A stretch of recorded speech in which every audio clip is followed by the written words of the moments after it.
Good evening, everyone. It is 5:31, and the Cleveland City Schools Board of Education will now come to order. We'll begin with a welcome and a pledge of allegiance from Ms. Hakes.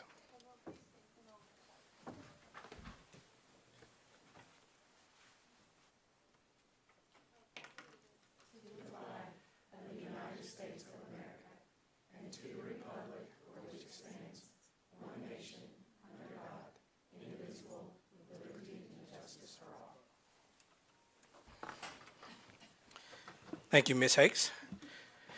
Ms. Wheeler, do we have any public comments? We do not. All right, thank you. I'd like to take the time to welcome Ms. Lynn Voles. She's the Executive Director for BCPEF. She has a team with her, and at some point they'll be introduced, and so we won't introduce them. I also like to say thanks for all of you that are coming or that have shown up tonight. Have an almost full house, and that's exciting. And we do have some celebrations to celebrate, so that's kind of cool. Also want to take the time to thank the Hakes family. They're repeat offenders. And I'd like for Ms. Hakes, Lily, if you mind, she has an addition that hasn't been here before. So if you will introduce her, that'd be great. Yes, my grandmother Sheila McMahon came all the way up from Florida to come and watch this meeting.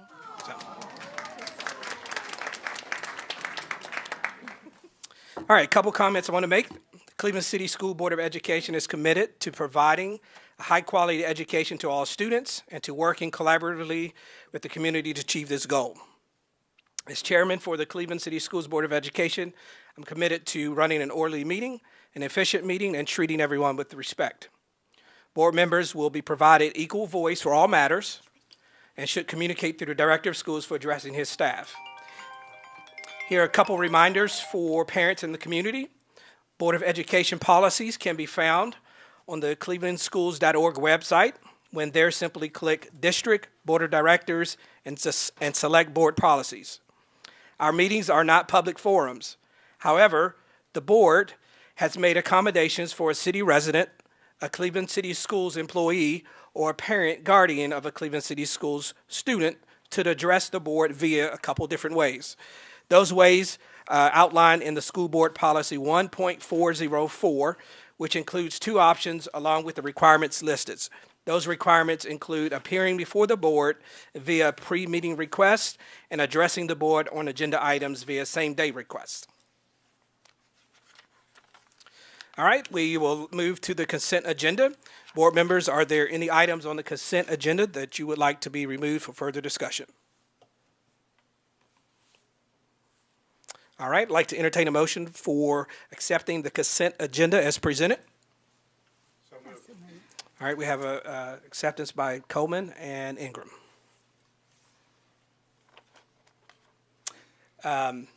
Ms. Wheeler, you ready to call a vote? I am. Renee Diamond, Yes. Matt Coleman, Yes. Carolyn Ingram, Yes. Andy Lay, Yes. Peggy Pesterfield, She's absent. Jody Riggins, Yes. Nate Tucker. Yes. Thank you. Motion passes. Thank you. All right, we'll move to our regular agenda. On the regular agenda, the first thing we have is director's evaluation. And so what I wanted to do is present to Dr. Elliott and to the board the results of that evaluation. Okay, so we have 5 categories, and these categories were presented to board members to give a rating of 1 through 4, 4 being the highest. And so, Dr. Elliott, I'd like to read these for you. Director and Board Relations was the first section, and you received a score of 3.57. Community Relations received a score of 3.79. Staff Relations received a score of 3.71. Finances and Operations received a score of 3.50. Instructional Leadership received a score of 3.60, totaling 3.63 for your score out of 4 for this year's director's evaluation. Thank you. Any comments, questions? No, thank you, Mr. Tucker, and thank you to the board for having those conversations individually last month with me, and thank you for that feedback. I appreciate it.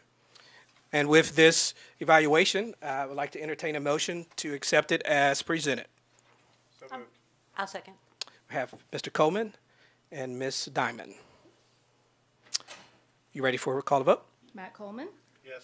Carolyn Ingram, Yes. Andy Lay, Yes. Jody Riggins, Yes. Nate Tucker, Yes? Renee Diamond. Yes. Motion passes. Thank you, Ms. Wheeler. Mr. Tucker, could we get a copy of that? Yes, ma'am, you'll have a copy. All right, next on the agenda is Director's Update. All right, good evening, everyone. It's great to see everybody out this evening. We have just a few updates to share with you tonight. We do have a short turnaround since our last board meeting, 3 weeks, because we started after the new year. So just have a few, and then updates and highlights from this past month. Obviously, we were out for a couple of days here for the weather. So again, as we mentioned earlier, January had an opportunity to meet with each board member, one-on-one, as we discussed and considered what was going on is related to our goals for our system and for my goals. Also, I would like to say in January, we received announcements that we had 3 big grants coming out beyond the playground grants that we discussed at the last meeting. We have an aviation grant that came through the BCPF program for $10,000. We also received notice at the end of last week, a storybook trail grant for behind our Denning Center and Family Resource Center. More details to come about that very soon. And then the state released about a week ago information that we were a recipient of a $74,000 grant for tutoring and to enhance our K-8 tutoring program for this semester across the school systems, 1-to-3 ratio, 1-to-4 ratio for those. So we're in the process of getting those up and going at our schools. At our last administrator meeting, I don't always put this in, but I did want to highlight this month because our schools and leadership teams came and presented our administrative team strategy, something that is very successful in their school. We have the privilege at the district level to go into each school, and there's a lot of wonderful things happening in our schools, and so each of our teams shared with one another the great things happening. January 23rd I had an opportunity to meet with our legislators to discuss all things related to TISA and some funding formulas related to the economically disadvantaged formula that we're concerned about, related to the way that is being calculated for moving forward into our funding formula for economically disadvantaged. And we talked to Kevin Raper, Adam Lowe, Mark Cochran, and also Dan Howe about that. Dr. Cash and I were able to meet together with them. January the 26th and 27th led us to inclement weather days. We had one again today. That's 3 of our 9 that have been taken. We have 6 remaining. Our board mini retreat was held earlier today. We look forward to continuing that discussion and a future retreat soon. And obviously some of our January events have been rescheduled for the near future. Upcoming events, February is a busy time with a lot of things going on. Tomorrow, the board will gather over at Stewart for breakfast with the board that we do monthly, and also followed with a facilities committee meeting at Stewart after that. Tomorrow afternoon is a rescheduled event, the Spelling Bee, the Mildred Maupin Annual Spelling Bee at CMS is at 4 o'clock. February the 5th, here, Cleveland City Schools host all the Southeast Tennessee district teams for a big ELA planning session and training, all our district teams, and we're glad to be able to host that. We're becoming one of those places in our region where a lot of individual schools will come and meet, and we're glad to be able to provide that opportunity. February 9th next week, we'll be over at the City Council meeting honoring our CMS wrestlers for their state championship a few weeks ago now, but we are going before the City Council. The 16th, we have President's Day holiday, and we're so excited about February 17th, a district-wide staff development day where all our teachers come together. A lot of plans, about 30 different sessions, and kind of conference-style approach to that, and I'm really excited to see some of the sessions that are being offered there and put together. TSBA Legislative Conference, I know some of you are going to that in February 16th, 17th. Also, we'll have another breakfast with the board, our February one. Over at Yates at the end of the month on the 24th, and then another facilities committee over there on the 24th, and then BCPF lead fellows. Welcome to them tonight. They are here. They're in the room. Our lead fellows are 5 from the city and 7 from our county schools represented, and they're in a year-long program. working on all aspects of administration, but also on leadership itself. And so each month they are spending a lot of time diving into having sessions with other individuals and leaders, hearing different aspects of what it means to be a leader in education. At the end of the month, though, they will be over in Nashville, spending a few days meeting with state legislators, meeting with state board of education individuals, state Tennessee Department of Ed leaders, and so it's an amazing time. So just quickly, at this time, I'm just going to ask them to quickly introduce themselves, just tell us their name, and also the school where they represent themselves, and then we'll move on. But I did want to make the opportunity and have the opportunity to recognize our lead fellows because they are devoting a lot of time above and beyond. So we're going to start here with one of our very own, I know from Mayfield, so we'll start right here in the front. Hi, I'm Claire McMahon. I'm from Mayfield Elementary. Chelsea Montgomery, Cleveland High School. Danielle Austin, Northley Elementary. Heather Sakarzak, Cleveland Middle School. Angela Epperson, Taylor. Nathaniel Couch, Oak Grove. Age Pope, Walker Valley. Molly Jackson, Yankton Primary. Katie Sandoval, Blackwell High. Cecily Williams, Cleveland Middle School. Jamie Seymour, Michigan Avenue. All right. All right. Thank you all for being here this evening, and we're honored to have you here. Just a couple of other highlights as we move right along here. Congratulations, and we'll do more recognitions as we go at our spotlight with our unified bowling team, but state champions, and we had 3 state champions in the last 3 weeks named, and so we're so proud of them. And then also this past weekend in the duals wrestling tournament over in Franklin, the girls team and the guys team walked away with the state championship, and we're proud of those coming from Raider Drive right across the street here, and so we're excited to celebrate them and more in a few minutes with one of those teams as we spotlight them. Just a lot of great things happening in just a short period of time, and you can see from our elementary world, from CKLA work and hitting on the knowledge base with fairy tales and components that were structured into the skills development, to Stuart having a lot of different recognitions and celebrations. You can see the play over at the lift, the drama department at Cleveland High School, the left picture there. They had a great performance showcase. Our band last Friday performed, Cleveland High School band, for the John Philip Sousa community event at Pangle Hall.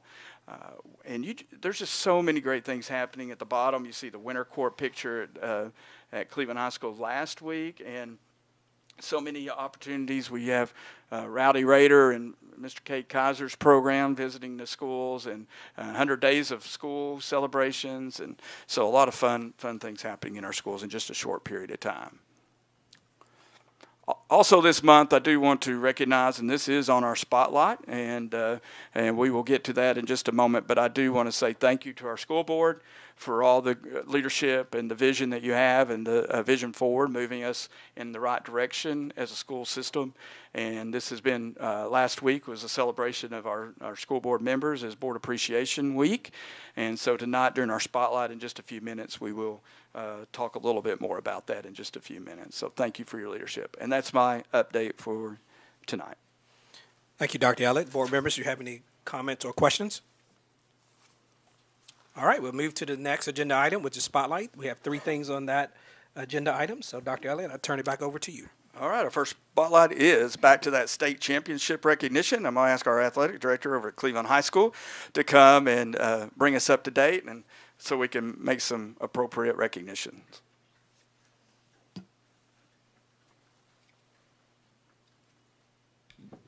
All right, thank you, guys. First, we'd like to share our condolences with the Andrew Carroll family, a student athlete from Bradley that passed away tragically Friday. Very familiar family with the community, but we want to let them know that their thoughts and prayers are with us.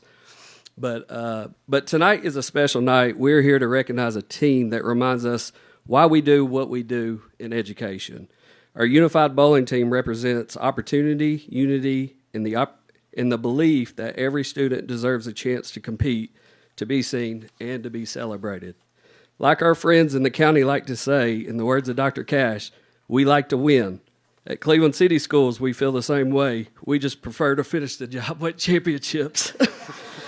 I messed my notes up there, sorry.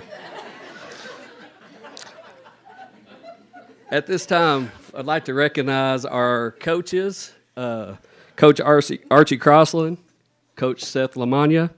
If you guys will go ahead and come on up here. Let's give these guys a hand first.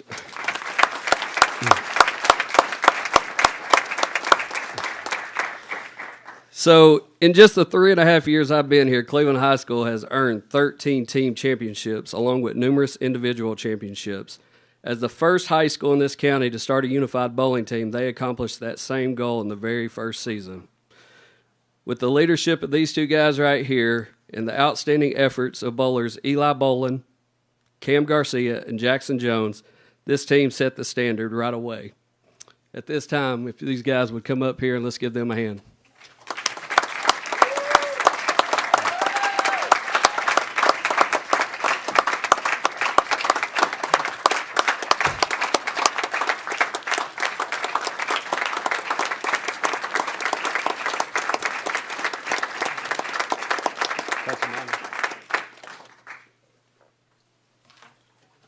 I'm going to also call up Jack Besaw and Jackson Brown and Will Stevens. They were also part of this unified team. Yeah, come on up.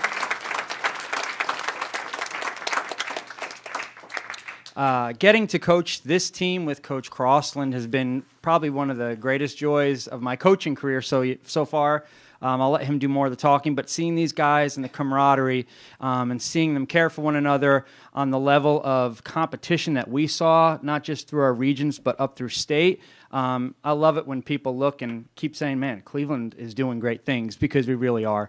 And our leadership from Al Morris to Bob Pritchard, right up to Dr. Elliott, it really shows. So I want to thank all these guys for letting me have the chance to coach them. Coach Crossland, I'll let you add something here.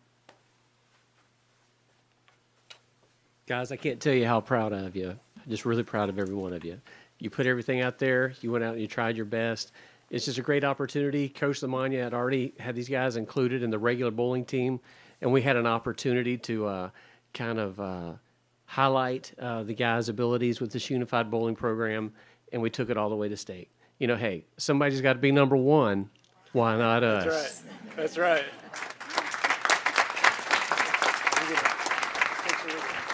Yeah, we want to get the coaches in and get one more picture here with all the coaches.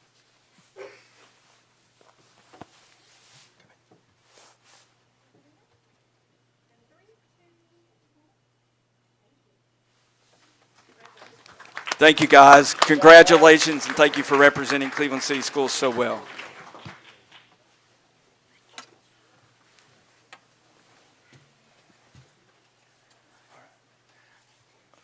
We will move on to our next recognition. And again, as I mentioned earlier, we want to say thank you and show our appreciation to the Board of Education. Our board does a lot of work behind the scenes and has a lot of good thoughts, and then a lot of work and talking with our community and leading out and setting the standard high and setting our bar high for us to achieve and work towards. And we're really appreciative of that. And so tonight, our schools have a special gift to share with you, and several members from our team, our leadership team, are going to share a special gift with each of you.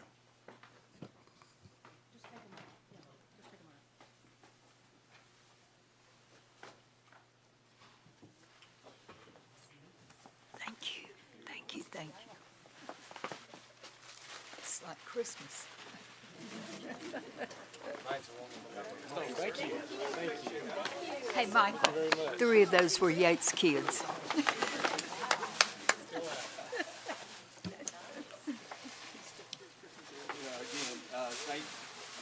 Thank you to the schools and the students and the staff for helping put this together and share these gifts to represent their appreciation for the work that you are doing, and just hats off to all of you. So I'd like for everybody to give one more big round of applause for our school board.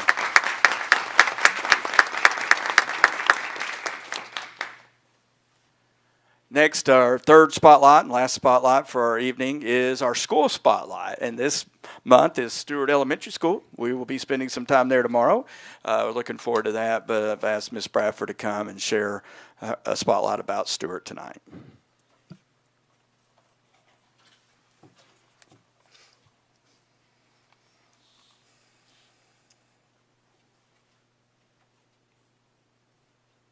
want to say thank you all for allowing me to take some time and speak to you about our school. There are a couple of things that get me really excited. One, talking about my family, and second, talking about my school. And so I am delighted to be able to be here today. Thank you, Dr. Elliott, for giving me the opportunity to lead. Thank you, board, for your support. I truly believe working here at Stewart is where purpose meets reality. And I enjoy coming in every day, being able to see my students and our teachers, and being able to make impact there at the school. There are 3 words that anchor Stewart Elementary School. You see them there on the screen. It's the words engage, inspire, and empower. Those are the 3 words that we use throughout our school to help us make decisions. Those are the words that we use to kind of anchor us, and it helps us to all speak the same language. And so during this presentation today, my hope is to share how we engage, inspire, and empower our students and our staff members. I'll give you some highlights. I'll give you a little bit of data to show how that impact is happening. And then I'll share what's next for Stewart Elementary School. On the screen, you are going to see the team, that core team there at Stewart. This is the team that helps spark that engagement, that inspiration, and that empowerment. We have our assistant principal, Miss Mindy Kaiser. She is my right-hand person. If you see me around the building, you normally see her, or we are putting our minds together to determine what's next for our school. We also have our school counselor, Miss Lauren Lastoria, who is there on the screen. She focuses in on social emotional learning. Her and Coach Kaiser, they work very well providing services for students to help them beyond the academics. We have Miss Lisa Montgomery. And she is our instructional coach. She focuses in on all the curriculum, SAVIS, math, CKLA, our science curriculum. That's where she spends a lot of her time supporting that area for teachers. And then we have Ms. Julie Turner, who's our RTI facilitator. And she focuses in on everything enrichment, remediation for all students around our building. So I wanted to highlight our core team because the things that you're going to see in this slideshow, they're not just because of me. It's because we all work together as one to get the job done. And so I did not want to get into the presentation without highlighting those individuals who make it happen with me. At Stewart, we don't just spark engagement, inspiration, and empowerment just for our teachers, but we also do it for our students. I wanted to just kind of show a little bit about who we are at Stewart and who are we sparking, who are we engaging, who are we inspiring, who are we empowering. We do this for about 230 students. If you add pre-K in there, it brings it up to about 315. But among those 230 students, board, I think it's very important for you all to see the diversity that is there. I think you all already know that, but I love highlighting it. We have 16 countries represented among our students. In our school, we have 4 native languages, and we have about 30% of our students who receive ESL services. How do you generate growth for such a diverse population?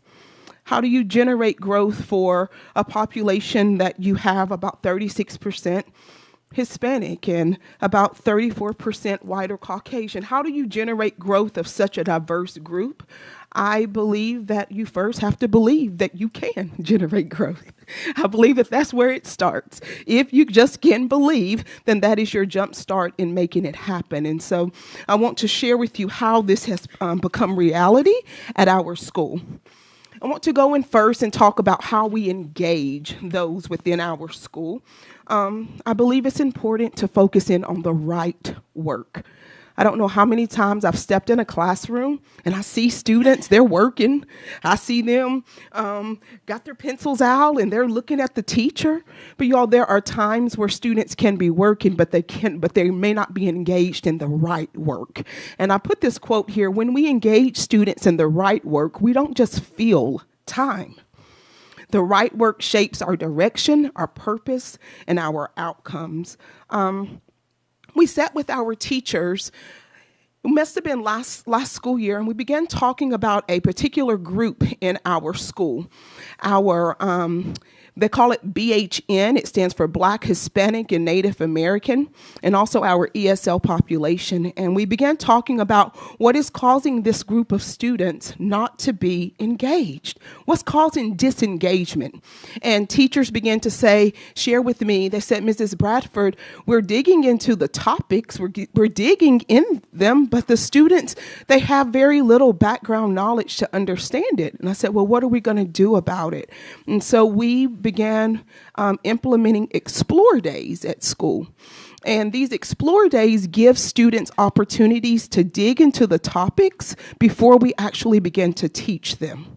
It gives them opportunities to, what I call, get their hands dirty to make the learning sticky for them. We want the learning to stick. And we know how the brain works. We know that we have all of these little dendrites that go. And then we know that in order to make a connection, we have to know something about it. And that's what we want. We want students to make a connection. So what you see on the screen, this is how we've made the learning sticky for students. It was really difficult just to choose 6 pictures to put up here, but I wanted to represent each grade level. Students had the opportunity to just dig into the work before actually learning about it. And some of these are just culminating activities. But you see, first grade, digging into the human body. They created their classroom to make it look just like an operating room. Students had scrubs on, and they had pictures of x-rays, and they had all these things out there for them to apply the learning they had just learned in class. Focus in that middle picture, we have third grade. They created a classroom and they made it look just like a bat cave. And they were able to take all of that learning and bring it to life. And then take your eyes and look at that bottom picture in the middle. That was 4th grade. It's called Mistletoe Market, and they were able to take different materials and create kind of like Christmas gifts, and other grade levels came and they were able to spend play money to purchase some of these. So you took all of the subjects and put them all together in one big culminating activity. So these are ways that we are able to make learning engaging to students, not just the look of engagement, but actually focusing in on the right work. So this is all about engagement. So once you engage them, then we have to inspire them. But before I get there, I just wanted to share with you kind of some evidence of how this engagement has worked for Stewart. Last school year, we were a level 5 in student growth. That is something that our school is really proud of, because I was able to see the intentional work of our teachers. I began to see their teaching craft begin to be refined, and I began to see that they were able to pinpoint intentional moves they needed to make. I highlighted 2 areas here that were also level 5. If you remember me talking about that BHN group, they were also a level 5. That ESL group, remember, we're 30% ESL. They were also a level 5. I cannot say that engaging in the right work did not contribute to some of what we are seeing there at Stewart. I want to also put your eyes there on that iReady data part. I just talked to you about growth. I wanted to look at achievement. In the fall, we take an iReady diagnostic. And then we also take one in the winter. And I wanted to know, how many students are we moving? I want to grow students, but I want students to be on grade level as well, right? And so I began to look, how many students are we moving that were not on grade level to on grade level.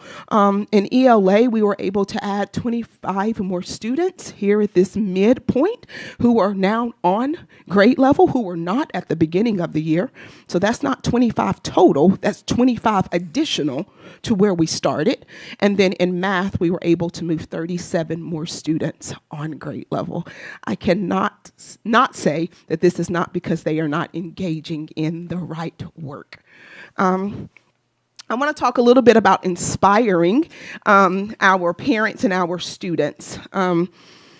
This is a part that I have to kind of stop, because I look at the parents and students that come in, and many come in and they are very courageous in my eyes. They're courageous. Students are courageous when they're raising their hand to answer a question, and they may not know if that answer is right. Or they are courageous to read out inside of a large group, and they may be cautious because of their accent they may have, or a student and parent may be courageous when they come into our building and they may not have had a great experience as a school. We're looking to change that. We're looking to inspire our parents, our students, our families. When students, parents, and families choose courage over comfort, they unlock the power to do more, be more, and become more. And I want to share a little bit about how we are inspiring those to become more and do more. One is Service Saturday. This is a time where our families are able to come to our school, and they're able to come and beautify our school with us. There is something about it. Whenever they come in and their hands are being put to work, they begin to take ownership of the school. They begin to share that out in the community. They begin to share with their friends what they're doing at our school. And it's very important. They don't have to come, but they want to come. We have families. It's just a picture of some families out raking leaves and blowing leaves during that fall time. And then we have Veterans Day. I chose this picture on purpose because I thought this was a time where students were able to see that do more, be more attitude in action. They were able to see veterans from the Tennessee Veteran Home sit there in our auditorium. They were able to sing to them.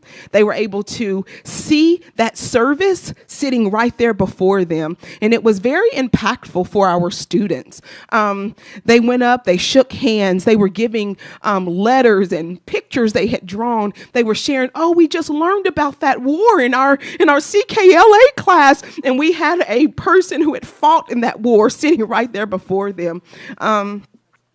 It was a very moving time for our staff and our students, and I know that that's something that we will continue on.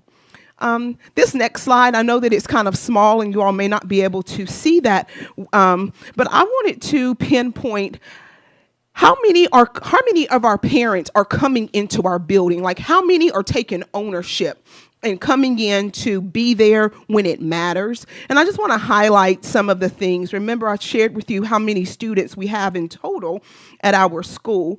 Our Meet the Teacher night, we had over 240 in attendance. Our Veterans program, we had 105 families there. That's not including the students in our school. Those were the families that came to honor that night. Our Christmas breakfast, we had about 270 in attendance. Our winter workshop, about 360 in attendance. I brought these numbers out because this is the impact of inspiration. This is the impact of individuals wanting to be more, do more, stepping out of comfort, being courageous, coming in, blending together as one, and celebrating education at school. And so I wanted to share these sorts of things with you all today. Our last area that I wanted to highlight was all about empowering. I talked about that inspiration is be more, do more.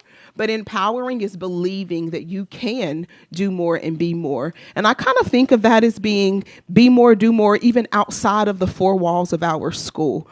At Stewart, we are pouring into students so that when we send them over to Cleveland Middle School, that we know that we are giving them a good product, right? We want to know that we have poured into them and we are sharing our best with them.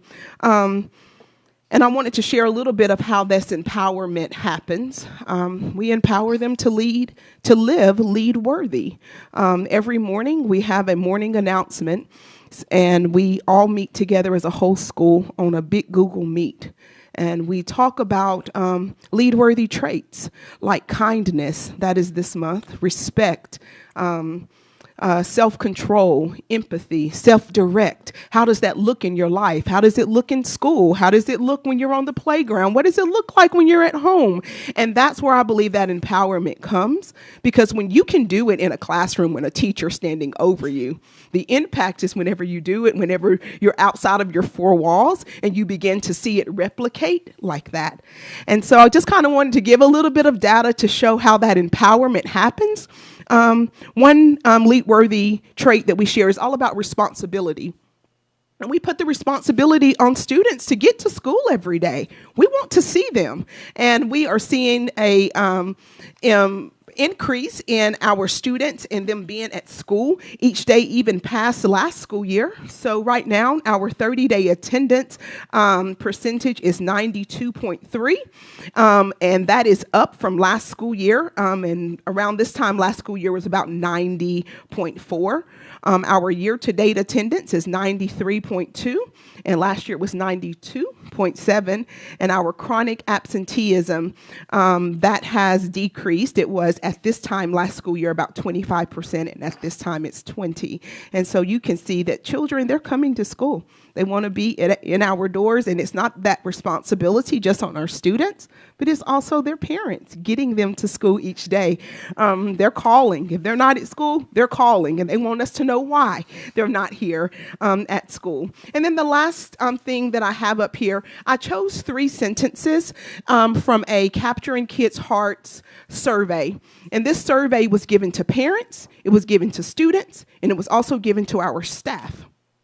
And on the survey, there are just sentences or statements that are there, and they have to rate them. And at the end of it, it generates for you a rating of each one of the statements. So I pulled 3 of them from each one of those stakeholders, students, parents, and families, just to share how they are being empowered. The first one, my teachers encourage me to be the best I can.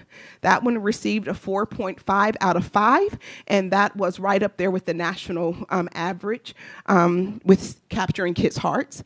That middle one, I feel like my students' school is partnering with me to encourage, motivate, and help my student be successful. That statement came from a parent, and if you look at the rating, it was 4.8 out of 5. We are proud of that one. All of our parent ratings were all in the green color, meaning that we met or exceeded the national norm for all of our parents, and that was pretty successful for us. And then the last one, I believe that all my students have the potential to do well this year. That was a statement on the teacher survey, and that was 4.8 out of 5. And so just pulled some of these statements to highlight that empowerment piece and how it is showing up at Stewart. Next, I just want to tell you what's next. What's happening at Stewart from now until the end of the year. February 26th, I believe, we have Multicultural Night. Those 16 countries I shared with you all, 15 of those countries will be represented, and this is put on by our parents. They will all have a table. They will have food. They'll have games. There will be music at certain points of the night. They will come in the middle, and they will do their cultural dances, and it is a pretty impactful night to see everyone there together, celebrating one another. In March, we have the Creative Discovery Museum. This is a night to engage our students in some STEM activities. In April, we have Student Appreciation Week. And this is a week where we are celebrating our students. This goes into that inspiration or that inspiring category. And then in May, we're going to engage them in Field Day and Water Day. And if you've not ever been there, you should be there for that day. It is, they got me going down the water slide last school year. I don't know if I'm going to do that one again this school year, but they had me doing that last school year. And then we're going to empower them during a progress parade in the month of May. You all, thank you all for your time. Thank you for listening to me as I shared a little bit about my school. I'll take it this time. If you have any questions or any clarifications you all need, I'm happy to do that now. I'll just make a comment. I don't know, what's the best word? Contagious comes to mind. And we thank you for your passion that you display and how you lead your team. And obviously, the results of that is seen in the improvement in students. So thanks for what you do for our students. Thank you. Thank you. Thank you, Ms. Bradford. Thank you. All right, next on the agenda, we have a first reading of policies, and we have two, and I'm going to turn it over to Ms. Diamond. Yes. Go to my screen. Yes.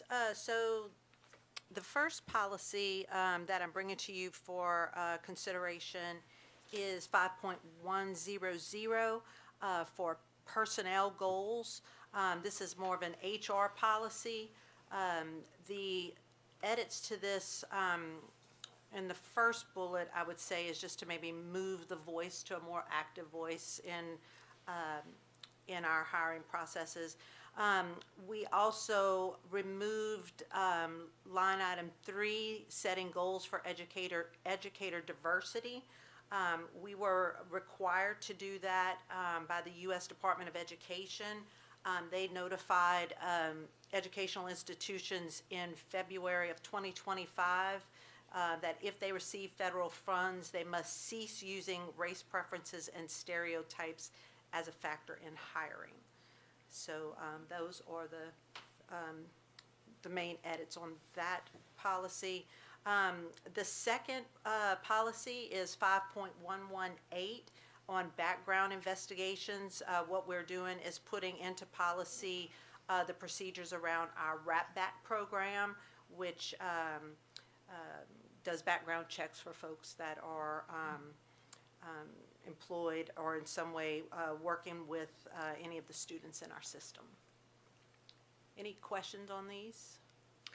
I've got a question on the second policy there. As I read through it, it seems to strike through that we're not going to do background checks automatically on teachers. Mm-hmm. Is that, can you expand on that a little bit? It says that we're going to put their information into the TBI and the fingerprints, but maybe I'm just reading it wrong. I'm not sure. I know that background checks are done on all teachers before they are hired. Yeah, well, Mr. Kaiser can clarify that. I can answer that. Please. So basically, they previously we had to do a background check every 5 years, and that was while we were getting the federal RAP back program, which is record of arrest and prosecution. And so now, once an employee is hired, they do the background check, then they're enrolled in RAP back, which immediately alerts us, or pretty immediately alerts us if there is another record arrest or anything, so that we do know that that's happened. So that has eliminated the need for there to be a background check every 5 years. Basically, you're constantly being background checked. So if anything comes up, we're notified of that. We get an alert. Multiple people in the HR office get an alert, and we can follow up on that as needed. But we're still doing one upon the hiring or application. You do one upon hiring and an application, and then you enroll them in RAP back, and then basically they're continuously background checked from that point on. Anything that hits in that system will receive notification.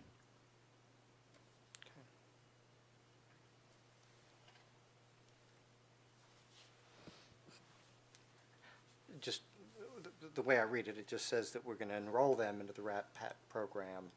It doesn't say that we're going to do the background check. Is that in another policy, perhaps? But are you indicating look at line 5 and 6 and reiterate that? So, and then when I read down to 13 and 14, it simply says that we're going to enroll them in the program. Now, when you scroll down to the later sections where you talk about contractors and volunteers, that language seems to be added in there where we're going to do a background check intentionally upon any contractors and volunteers, but Maybe it's just me. If you like, we can reinstate that lines 5, 6, and part of 7. Well, I think TSBA's intention was that line 2 would cover that. Background checks shall be required for applicants, employees, contract workers, and volunteers. So the initial piece is that first line. Okay. You believe, to cover us. Okay. Thank you. Okay.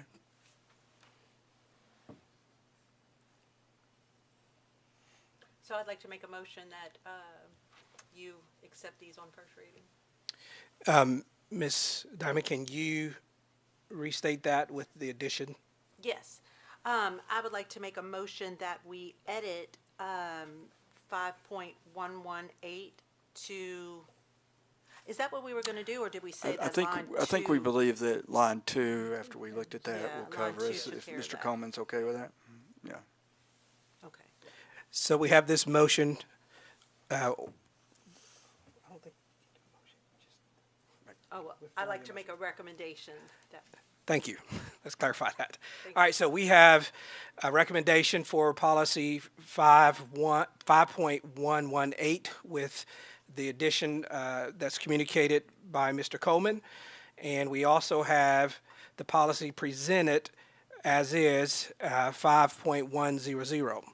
I'd like to entertain a motion for accepting these for first readings as stated. So moved. And Ms. Pesterfield? Second. Mr. Coleman? Call the vote. Carolyn Ingram, Yes. Andy Lay, Yes. Peggy Pesterfield, yes. Jody Riggins, Yes. Nate Tucker, Yes. Renee Diamond, Yes. Matt Coleman. Yes. Motion passes. Thank you. All right, next on the agenda, we have a mid-year update from BCPEF. Good evening.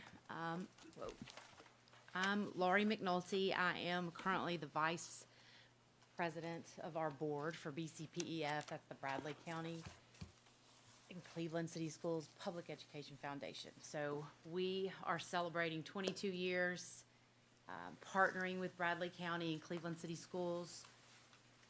We have just come off a fantastic year. Lynn's got lots of good news to share, but the best year we've had. And really, we finished tremendously strong. So we're all very proud of that and proud of our community and our donors for helping us bring together these private monies that we are using to support the public education system. So we've 22 years of mission, and that is, and I left my glasses in the car. So, we are raising community awareness. We are gaining financial support and enhancing teaching and learning. We have a strategic collaborative partnership supporting innovative teaching and student learning. Over the past 22 years, we've raised $12.1 million. And that money goes, of private money. And that money is going right back into our public education system for various programs. And we're connecting programs and projects with this money. The project you heard a little bit, we just did an aviation grant for $10,000. So we have major projects, major support systems that we're using our money for. We build relationships with our donors and our educational professionals. We connect the two of them together to put these private monies into these wonderful teachers' hands. So Lynn is here to give you a little bit of update about where we finished last year and where we're headed.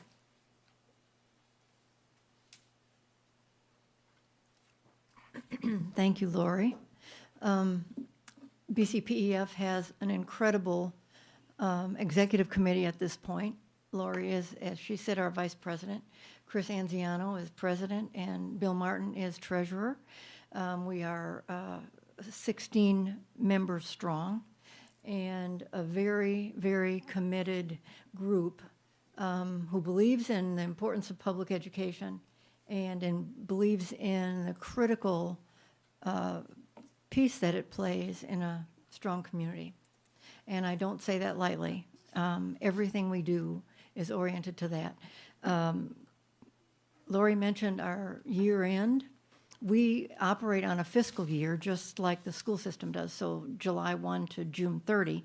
But the majority of our fundraising is, of course, in the last quarter of the calendar year. And this year was really exceptional. What I want to point out, Lori mentioned building relationships. And what we see is that the relationships that we have with private donors is reinforced by the relationships established by the teachers. Because when we make a contribution, when BCPF makes a contribution to a classroom, inevitably we ask the teachers to respond to that, to the donors, and they also receive a report of the impact.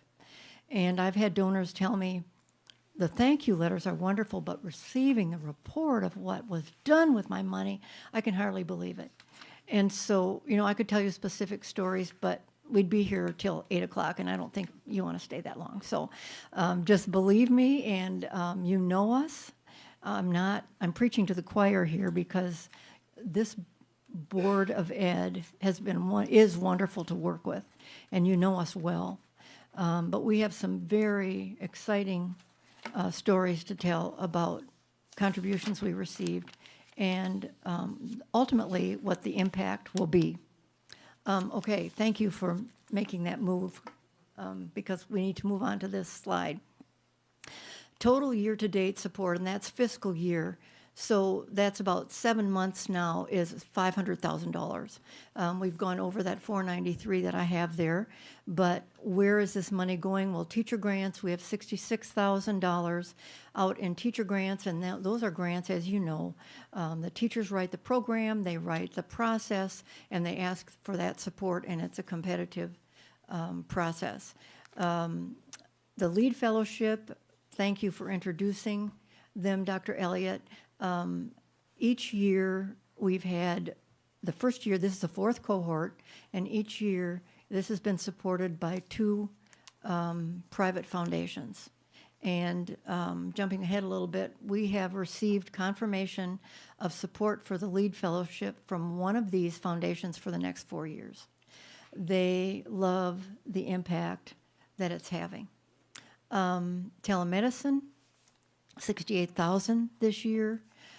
Teacher awards, the Fitzgerald Award and the Goff Award, those applications are currently open, and we'll receive those, but they also were awarded at the beginning of this academic year. We currently manage 6 scholarships, and though that money goes out in August to students. Grant funding for additional targeted programs, which I'll cover in just a minute, for Cleveland City Schools, about $240,000, and then some targeted professional development. Currently, we've been asked to support $2,000. The Goff Award, as you know, will also support professional development this year. So that's $500,000 this fiscal year so far. For CCS specifically, welding, we're finding that there's a good interest in supporting CTE. And they realize it's a workforce development. It impacts the community, and they can see that. So there was a welding grant. There was a Tango Flight grant that Dr. Elliott mentioned. A literacy program was supported this past year, and I might say that we were privileged to support iReady last year, and you're going to hear more about that in just a minute. But that was excellent results. That produced excellent results. Your people are incredible. The Arnold Playground, you've heard about that. That's in process, and hope to complete that before the end of, well, we need to complete that before the end of this fiscal year. The LEAD Fellowship, as I mentioned, we've had 52, I think, fellows, and they represent multiple schools. I'll tell you more about this group in just a minute, but the impact that we're hearing from principals, from different people in the schools is pretty remarkable. telemedicine.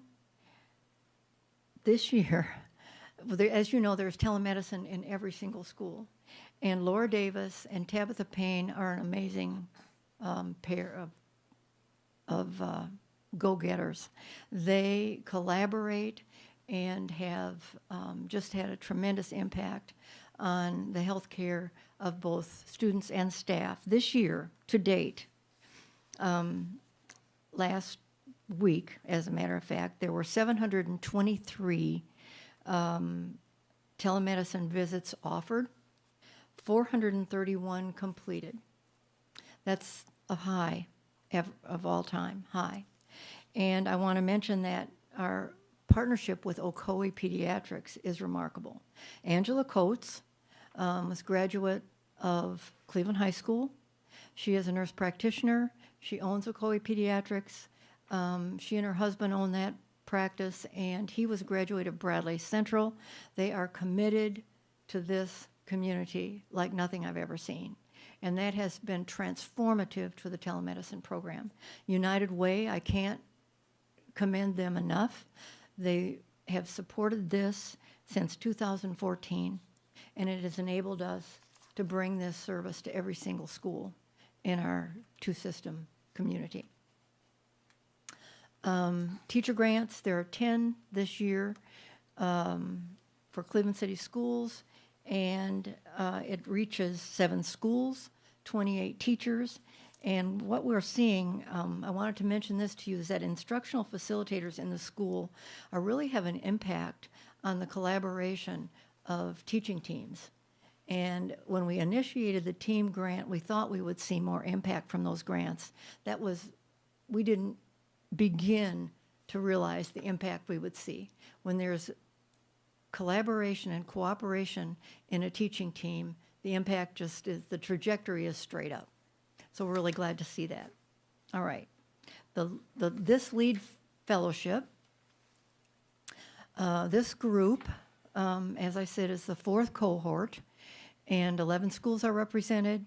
As you heard, there are 5 from Cleveland City Schools and 7 from Bradley. And they're a good-looking group, don't you think? Yes. They have been an exceptional cohort. They're very communicative. They're very upbeat. They give us a lot of feedback. You'll see that the lone male is not here tonight. His Lake Forest Middle School basketball team won the region last week, and so he is at the district. They won the district, and he's at the region, forgive me. And so he will be coming back to a board meeting next month with me. Yes, he will. All right. Let me say that this program, we expected it to be really exceptional. But it has, again, exceeded our expectations. You can see that they learn from past fellows. They learn from exceptional professionals. Debbie Torres is here tonight. She is one of the 2 facilitators. Terry Murray is not able to be here tonight, but they have created a program that is remarkable. I wanted to say that last year when we took them to Nashville, Michael Derline, who is the Deputy Executive Director of the Tennessee State Board of Education, I almost said the Tennessee State Board of Nursing, and you know why I almost said that. The Tennessee State Board of Education, he mentioned to us that teachers leave the profession the first 2 years because they feel a lack of support.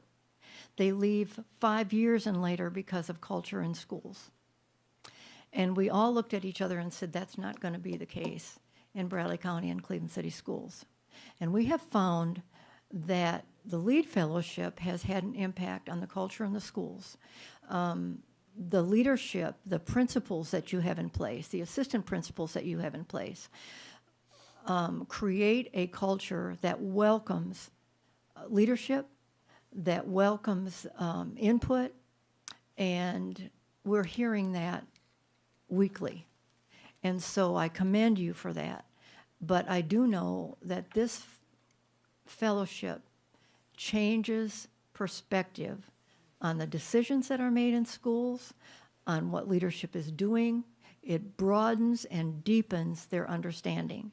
And that in itself enhances a communication at every level. And so I have said to my team that I think this is the best thing we've ever done. And I think, you know, it feels like that. But when I look back at other grants, the iReady grant, for example, and see the result from that, maybe it's just because we're involved all the time with this. You can see some of the other exceptional professionals. I just want to mention those. Dr. Khan, he wants to come every year and speak to them. He drives up to the retreat and wants to speak to them. Of course, Jeff and Linda are two incredible directors of schools. I cannot praise them enough. They have vision, they have commitment, they have wonderful relationships, and working with them is truly a pleasure. On the bottom, you'll love this. You'll see Philip Fulmer, you'll see David Beckler, and you'll see Bill Emmendorfer. And they have participated in the retreat for the last 2 years, and the previous fellows wrote us. They were texting us, and they said, Philip Fulmer, what is this? They said, can we come back? Can we repeat? But I just want to emphasize that the leadership experience of these men is very diverse, and what they bring to this group is pretty remarkable. I'll stop with that and thank you. In summary, this has been the best year in terms of contributions. We're expanding the donor demographic. We don't follow the school calendar. We work lean and mean. We work with less than 2.5 FTEs each year. And this year, it's been less than 2 because I've had an ill employee. But frankly, every day is a joy because we get to work with you. We get to work with these incredible professionals, and wouldn't trade it for anything. Any questions or anything I can elaborate on? I just want to say I really appreciate all the work and the commitment you have to doing great things for Cleveland City Schools. It comes in day in and day out in our conversations throughout the year. Just having that visioning moment when we have a conversation, hey, I got this idea, or sit down and talk. It's amazing to have that opportunity to have private dollars and coming through your institute. And I appreciate your leadership over how many years now? It's been amazing. How many years?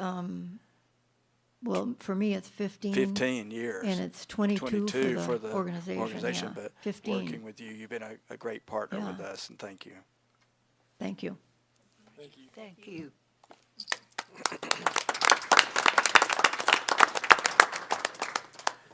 Next item on the agenda is the iReady mid-year update. Dr. Elliott, I'll turn it over to you. Yes, back in the fall, we brought an introduction to our academic plan for the year, and following that, we said that when our time came for mid-year data, we would come back and share a report to you. So I've asked Dr. Lang and Ms. Bender to come from the academic leadership team to share some updates to you regarding our iReady data.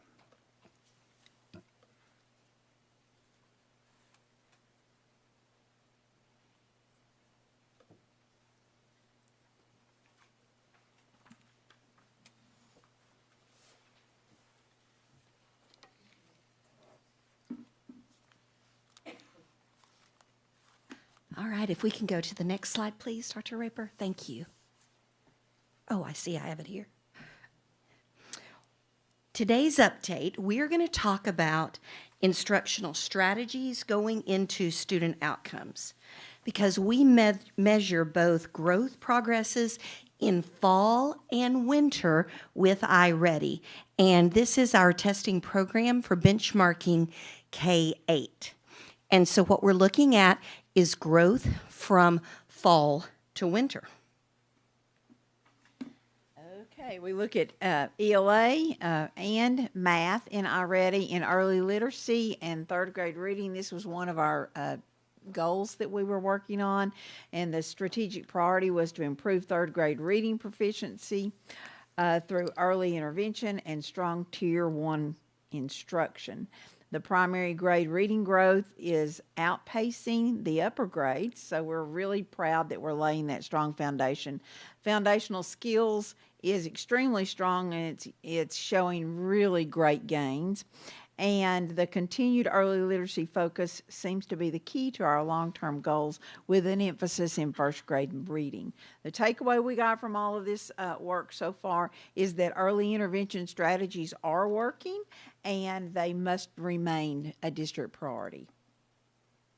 Okay, the ELA proficiency growth progress that we're seeing.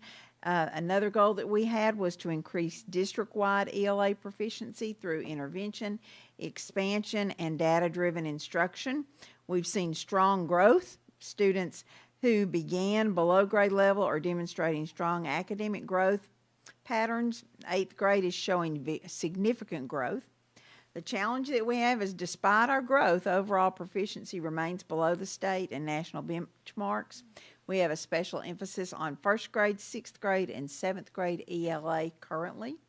And our next focus is transitioning those students from approaching to full on grade level performance. And Ms.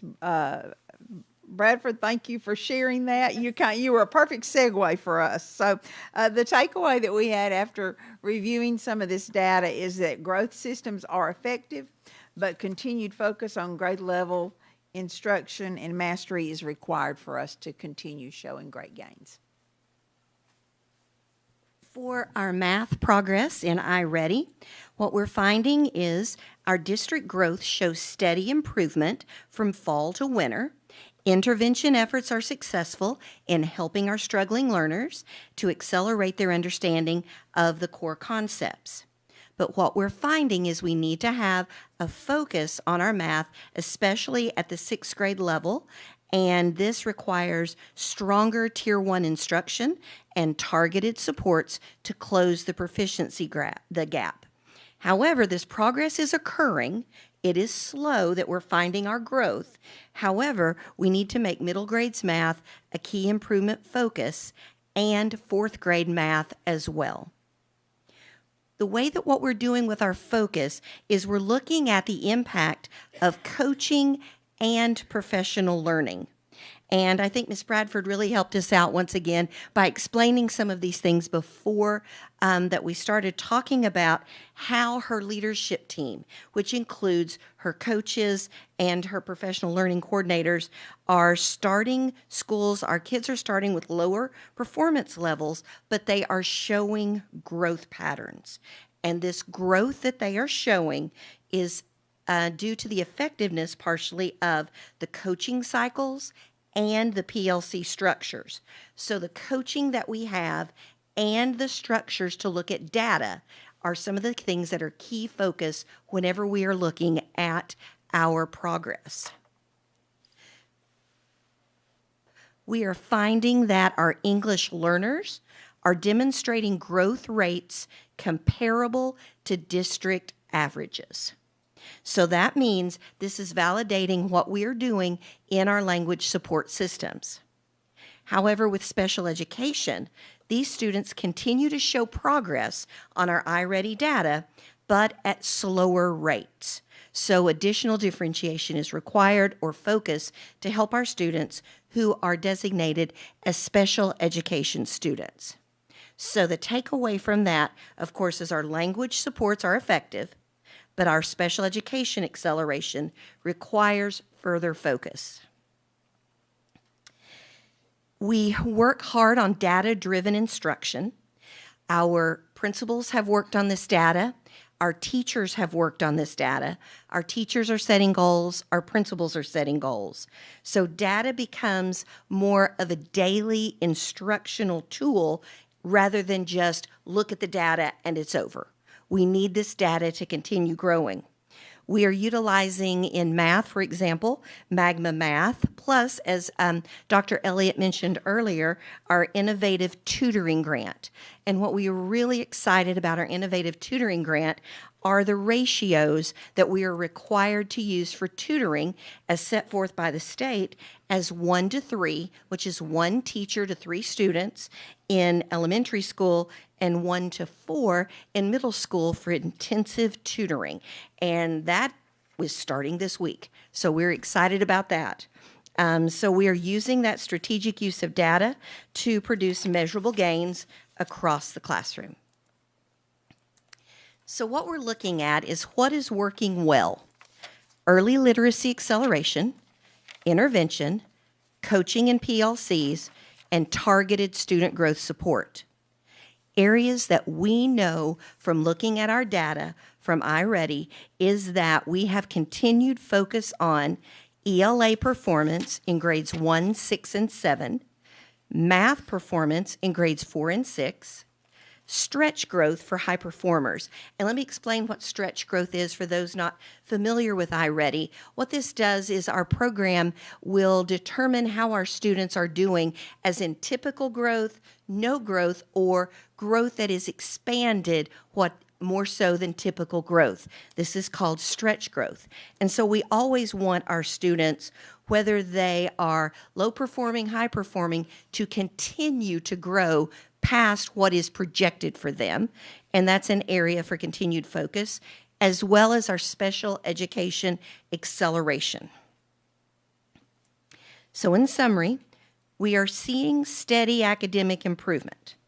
It is not as fast as we would like, but we want to be able to continue that growth.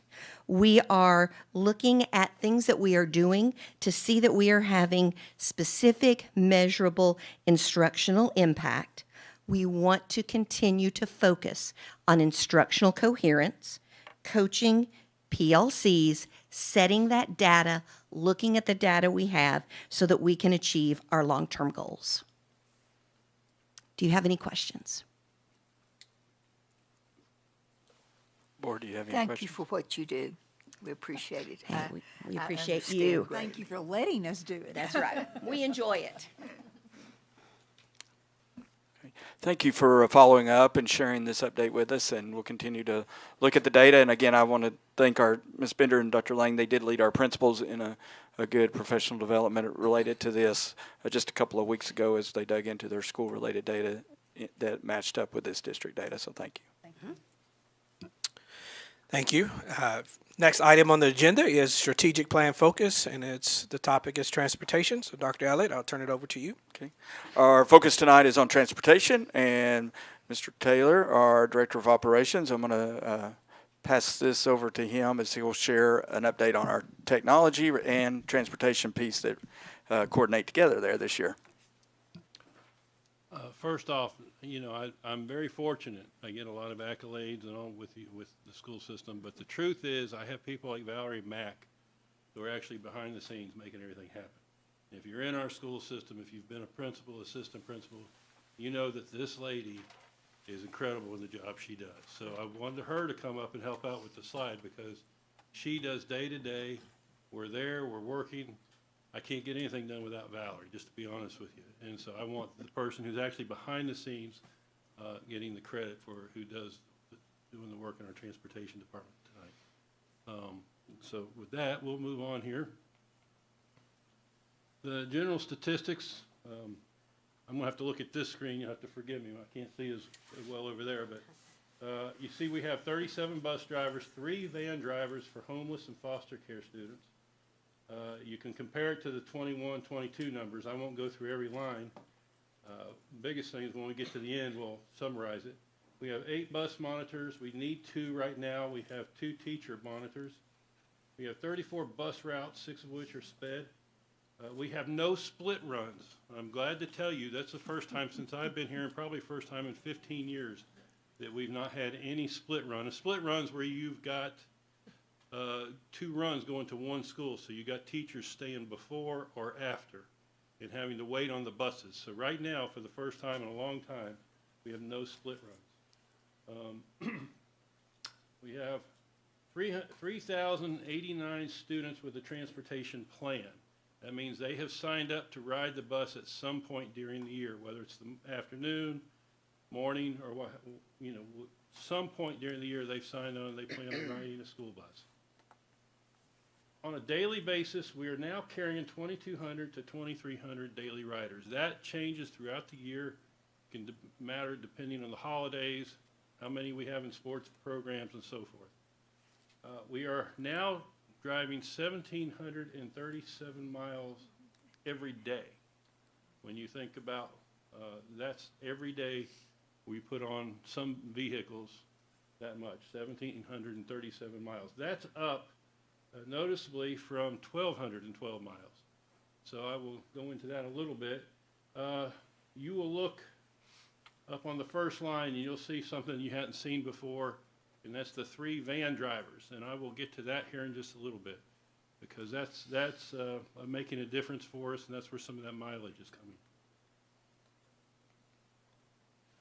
The basics of transportation. State and federal laws require the public school system to transport special needs students to and from school. We must adapt to them, not them to us. So there is a certain criteria when we look at SPED that we must do. These children cannot miss. We have to adapt, so if it takes more children or more monitors to handle a child, then that's what we'll have to do. So just keep that in mind. We had Chuck Cagle talking about that recently. That makes the job on the SPED bus a little more demanding, but that's fine. We know we have to do it. We'll meet that challenge. On regular transportation in Tennessee is not required. However, Cleveland City Schools has always provided this service. You've always chosen to give this service, and you started from the very beginning as having this program provided by the school system instead of contractors. And I personally want to thank you for that. I think you'll see the advantage here in a little bit. Our homeless foster care population has grown. This is called McKinney-Vento for the homeless students. It's grown dramatically, causing challenges that we're meeting with vans for this specific purpose. Until a couple of years ago, we were not allowed to use vans. The way the law is written, you must use a school bus to get them to school and take them home. And the school system could not take anyone in a van, period. Now, once you got them to school, you could take them to Alaska and back. But to get them to school and home, you had to use a school bus. So what's happened recently, due to McKinney-Vento, and due to the fact that we must take these students, if they're a student and they get moved to, say, Chattanooga, and it's found to be in the best interest of that student to come up and go to Cleveland High School, we have to go pick them up and bring them to Cleveland High School. Okay, so what's happening is we're getting homeless students who are getting placed, or foster students who are getting placed outside of our system, outside of our zones and outside of our district, and we have to go pick them up and to bring them to school. So if it's outside of a school zone, yes, that's hard to work out. If it's outside of the school district, if it's out in the county, which we have a few, that becomes even more troublesome. And used to, we had to do it with school buses. Now we are able to use the vans. The Department of Safety has backed off of some of their regulations, and so you will see us now using vans only for that specific population. It's been told to us only that population, only the McKinney-Vento population, the foster students, as that applies. So just if you see some vans in the morning carrying students, those are the students that we're carrying. I just want to make that clear. Bus cameras. Each school bus has 4 cameras. The newer buses have a dash camera. 7 hours a day, or several hours a day, excuse me, is spent reviewing videos to support our administrators with our conduct reports, incident reports, investigation, and driver reviews. The bus cameras have become invaluable tools for us. We keep them updated. It's something that most of the time when we have a complaint about a driver, we're able to pull that up. If we have we can investigate complaints. We've had now, since we've done the dash cams, we've actually had three instances where they showed that somebody came in on the bus. Or it even had an accident that it showed one time where somebody rear-ended a car that was actually stopped at the stop sign, and the person behind them had no intention of stopping and hit them. from the back end. So the bus cameras for us are actually proven to be an invaluable tool. It helps out with our administrators if we have somebody who is misbehaving to a point that there has to be disciplinary action, then the administrators can actually see that for themselves. It is, though, however, time consuming.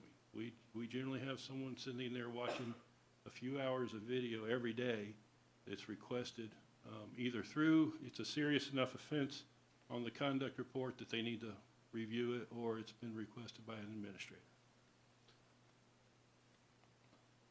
Conduct reports, we had this year moved to online.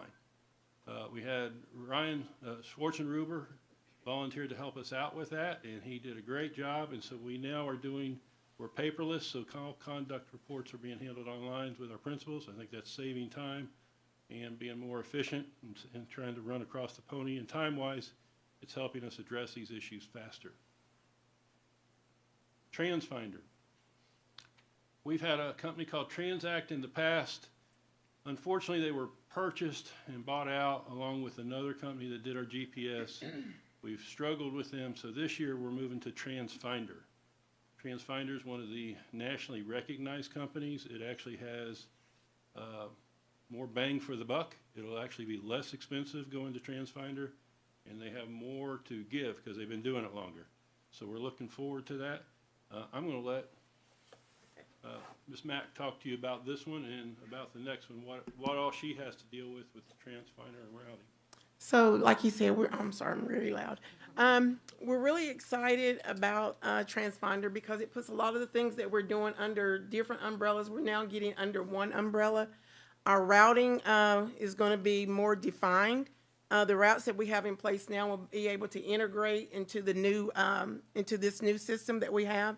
And also with our field trips will be up under this umbrella.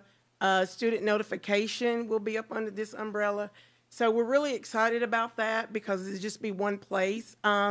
With our routing, we'll be able to get more detail with our students, which students at what route at any given time, be able to actually come up with a more accurate, what we call our bus roster that's required to have on every bus.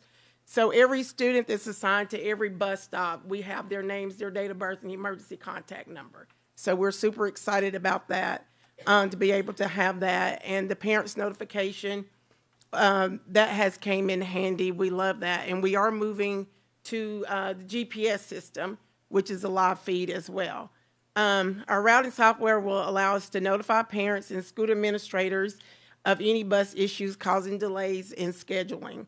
Last year, the transportation sent out over 180,000 texts and emails to parents to let them know that either a bus was running late or just running behind schedule, or the route was even canceled. And we sent out a message that says something like, "This message is from Cleveland City School Transportation Department.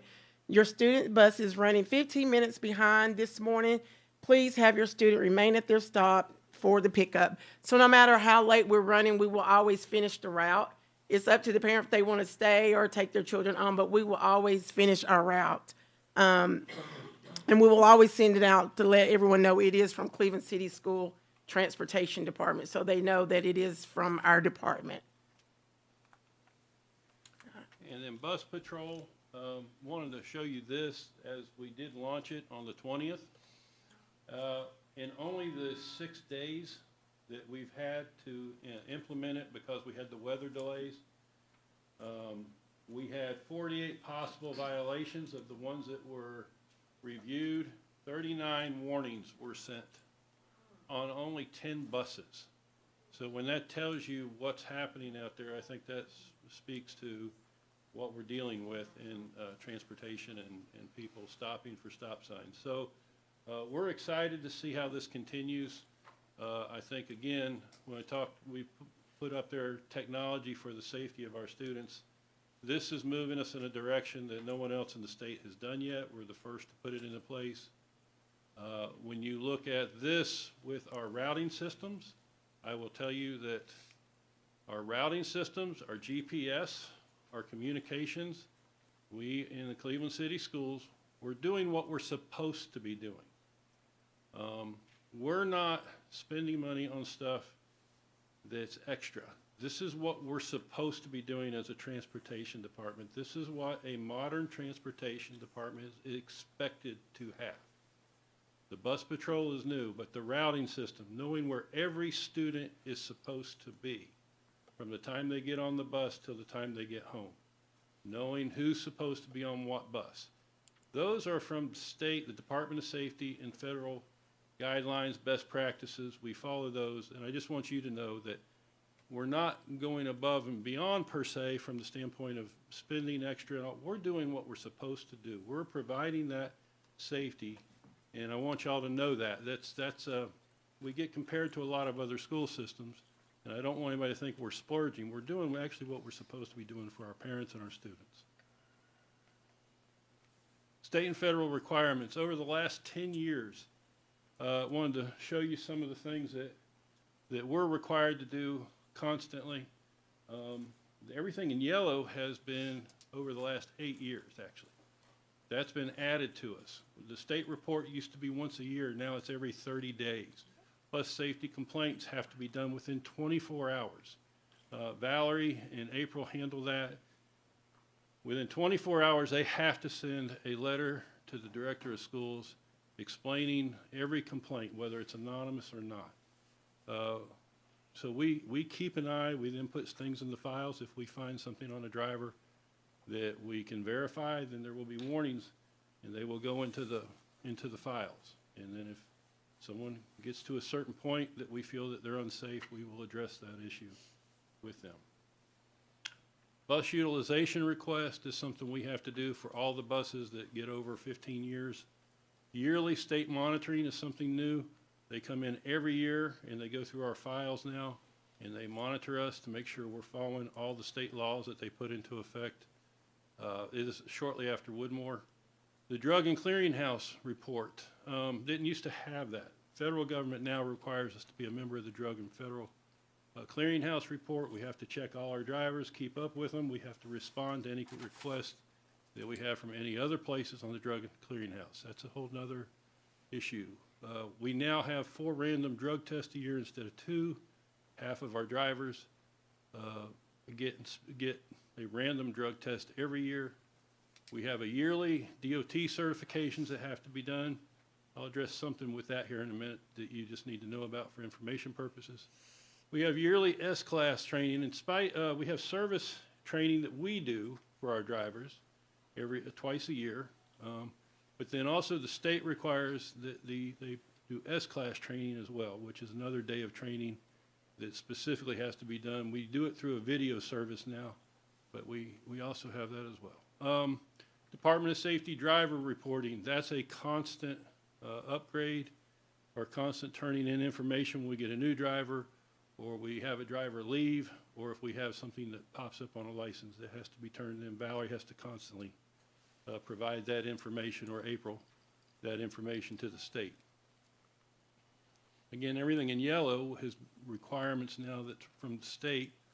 Of course, those are requirements that they never want we never, I'll say, receive funding for. Okay, those are mandates that we have to do that no one ever considers about the amount of labor gets added.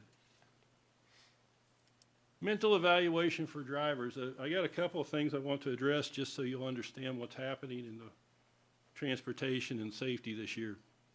As you know, I'm not always one to point out just sunny things. So we are working on this one. Mental evaluations. They came in 2 years ago and they told us that the DOT physical would qualify for our mental evaluation. We questioned that. We had an attorney come to us at our yearly conference. All the transportation directors are, oh yes, that's going to qualify. This year, the Department of Safety asked us for 2 things. They said, oh no, that won't work. We have to have a separate mental evaluation for every bus driver.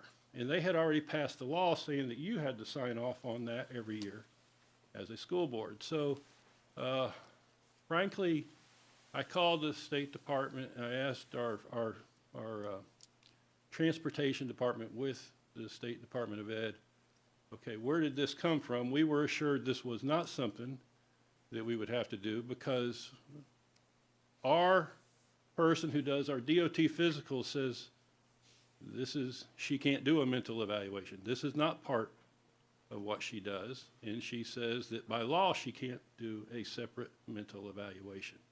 So there is a problem here, and it's been called out now.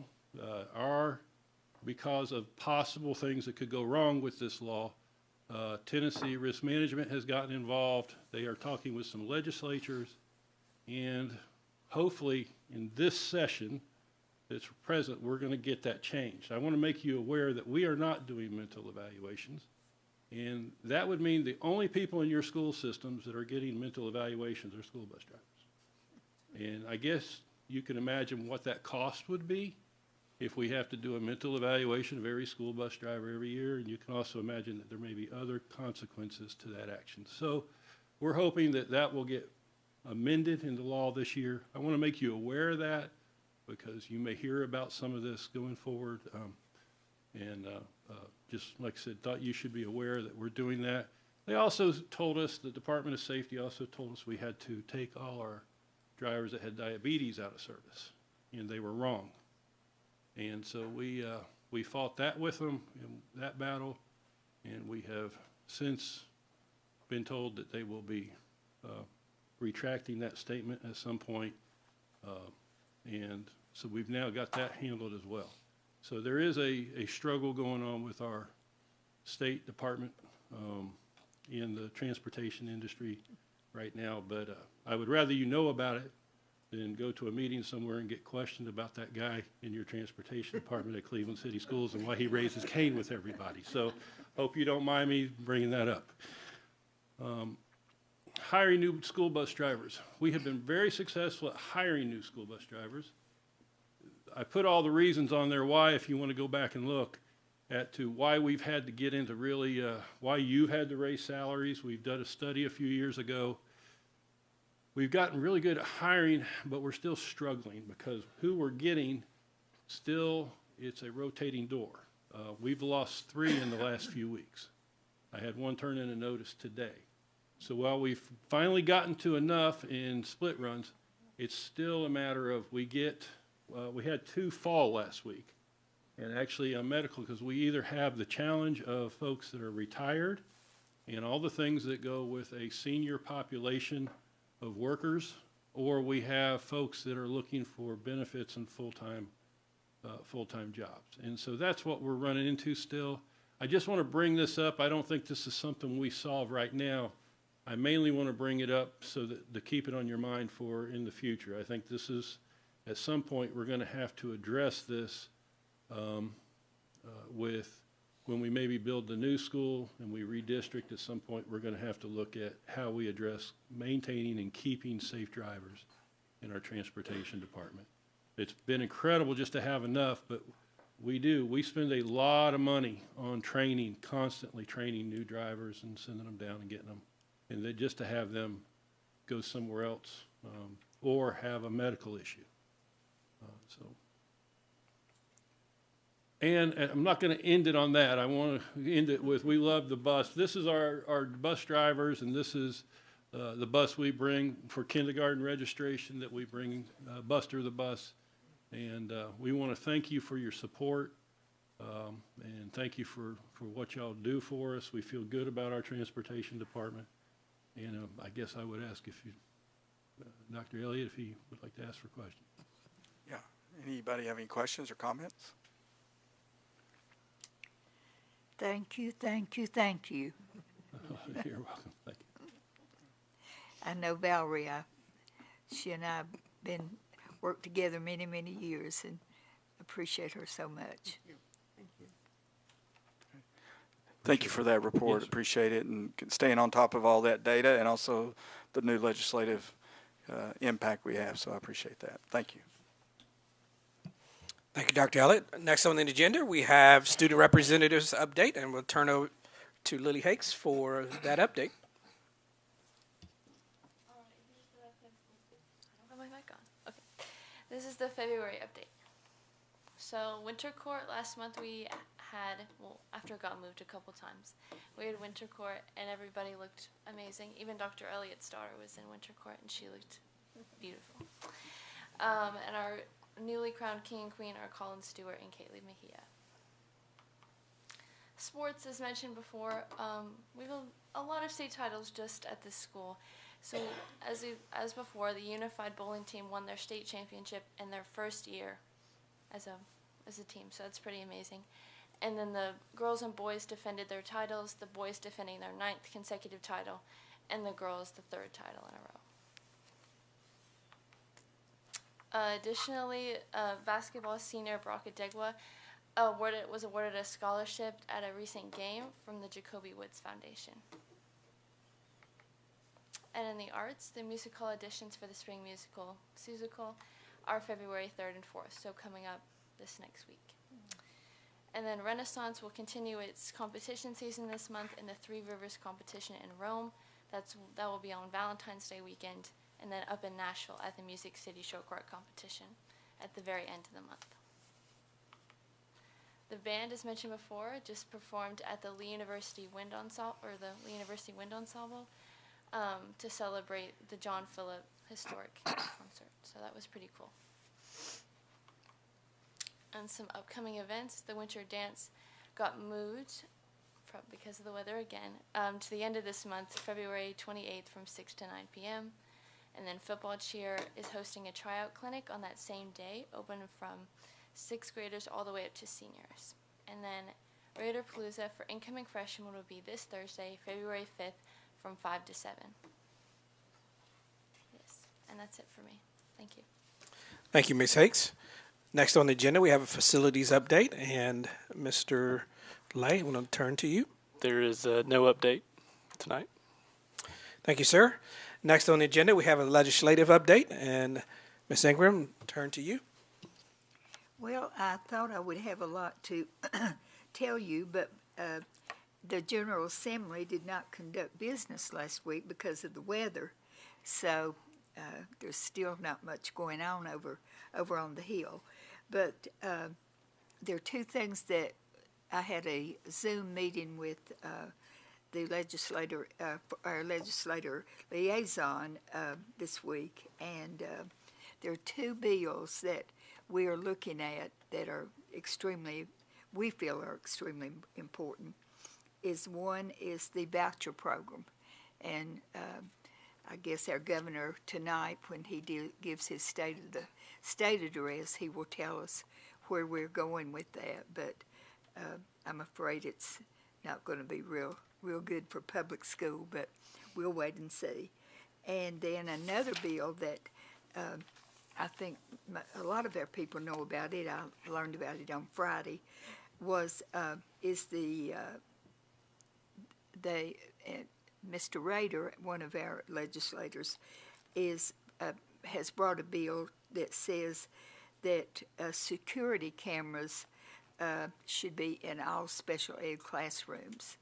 So that's something that we're going to be looking at, and TSBA will be, I suppose we'll be fighting it, but we'll wait and see. So those are the two bills that we're looking at now, the big ones and we will be hearing a lot about them next week when we go to Nashville for the legislative meeting.